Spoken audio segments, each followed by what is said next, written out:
जिनके चरण तीर्थों की तरफ भागते हैं। चरण राम तीरथ चली जाई, राम बसो तिनके मन माही। जहां काम नहीं है, जहां क्रोध नहीं है, जहां लोभ नहीं है। और कदाचित भारत के तो धरा ने साक्षी बनकर देखा है। बहुत प्यारे संत कृष्णदास जी घूमते घूमते एक बार आगरा चले गए, तो वहां वैश्याओं के मोहल्ले में पहुंच गए। उनको पता नहीं था कि ये गाना गाने वाली, नृत्य करके समाज को रिझाने वाली स्त्रियों का मोहल्ला है। इतना सुंदर स्वर कान में पड़ा तो उन्हें लगा, अरे इतने सुंदर स्वर में तो मेरे ठाकुर जी को उनके पद सुनाने चाहिए। तो जाके उसको निमंत्रण दे आए। बोले, देवी वृंदावन आना, मेरे मंदिर मेरे ठाकुर जी को इतने मीठे स्वर से गीत सुनाना, वो बड़े प्रसन्न होंगे।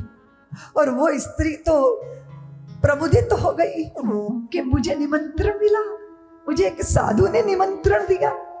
जाने कितना अभ्यास किया उसने पद गायन का।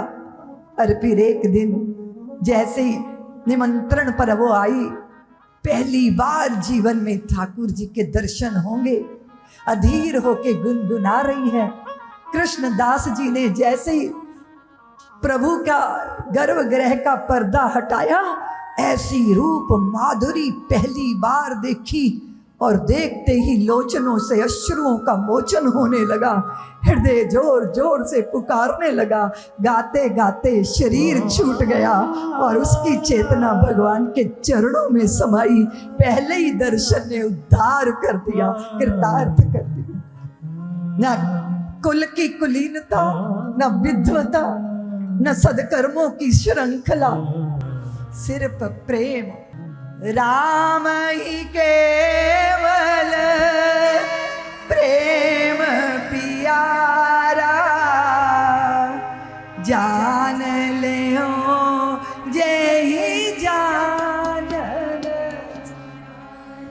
प्रेम, प्रेम है तो भोजन भजन है, प्रेम है तो चलना परिक्रमा है, प्रेम है तो सो जाना समाधि है, प्रेम है तो गीत भजन है, प्रेम है तो पूजा कल्याण है। मूल तत्व प्रेम है। इसलिए मां, तेरे हृदय में प्रेम है तो इसका अर्थ है कि वासना प्रेम बन चुकी है।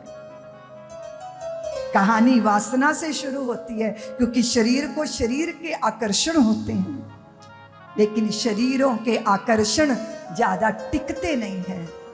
इसलिए वासना उतना सुख नहीं देती जितना प्रेम सुख देता है। लेकिन प्रेम भी कहीं सीमा में बंध जाता है।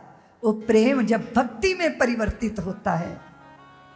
इसलिए वासना से प्रेम बने, प्रेम से भक्ति में प्रवेश हो जाए तो जीवन धन्य होता है, कृतार्थ होता है।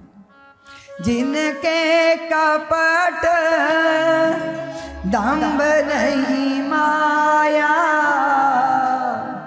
तिनके